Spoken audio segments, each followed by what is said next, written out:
নমস্কার, মিনু রান্নাঘরের আরেকটি নতুন ভিডিওতে আপনাদের সবাইকে স্বাগতম। আচ্ছা, মাটন কষার সাথে সাথে কার কার মাটন চাপ খেতে ভালো লাগে? যদি মাটন চাপ খেতে চান, আজকের এই রান্নাটা ট্রাই করে দেখুন। মটন চাপ বানাবো, ঠিক আছে? তার মশলাগুলো আমি দেখাচ্ছি। এই আদা, রসুন,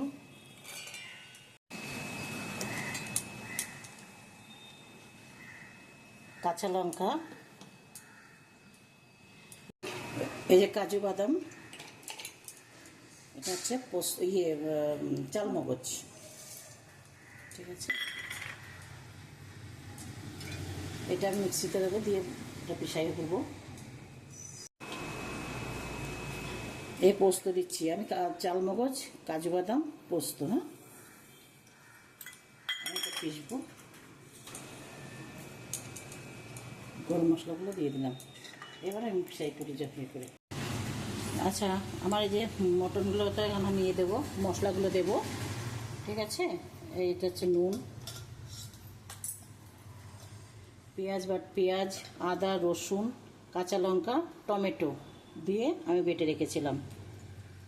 এটা কাজু, পোস্ত, এটা বাটা, কাজু, পোস্ত আর চালমগজ, এটা হচ্ছে বাটা আছে।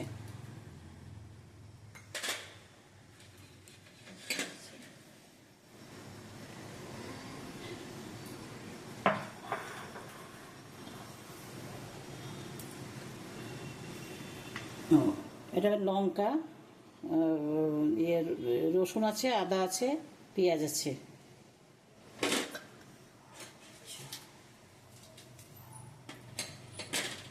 বাটার, দুধটা পরে দেবো। বাটার অর্ধেকটা দিলাম, অর্ধেকটা পরে দেবো। হ্যাঁ, এই যে হলুদ দিচ্ছি, ঠিক আছে? হলুদ দেয় না, হলুদ দিলে পরে কিন্তু কি ইয়ে হবে, গন্ধ ছাড়বে। আমি যে সাদা তেল দিয়ে মটনটা করব। তেজপাতা দিচ্ছি, শুকনো লঙ্কা দিতে দিলাম,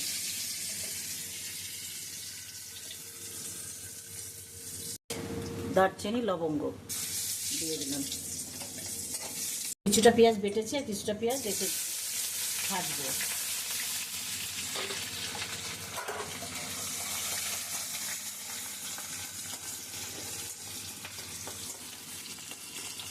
এইভাবে আপনারা রান্না করে খেয়ে দেখবেন। ভাজা হয়ে গেছে। হ্যাঁ, এবার আমি মাংসটা ছাড়বো।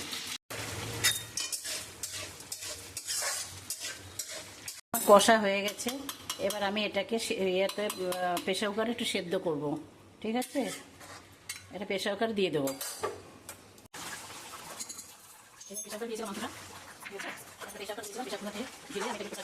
এবার আমি নামানোর আগে আমি দুধটা দেবো, আমগুলো দুধ।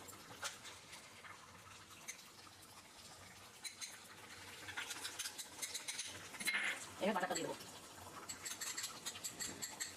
আর একটু গরম মশলা।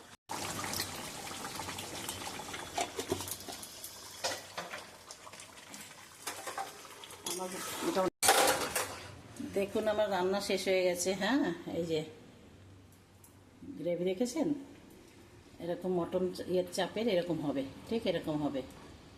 এই যে আজকে তো আমরা জমিয়ে মাটন চাপ দিয়ে খেলাম। এবারে আপনারা বাড়িতে বানান, খেয়ে আমাদেরকে জানান যে আপনাদের কেমন লাগলো। যদি ভালো লাগে তাহলে অবশ্যই একটি লাইক, কমেন্ট, শেয়ার করে দেবেন। এবং যারা আমার চ্যানেলটিকে এখনও সাবস্ক্রাইব করেননি তারা আমার চ্যানেলটিকে সাবস্ক্রাইব করে দেবেন। Thank you.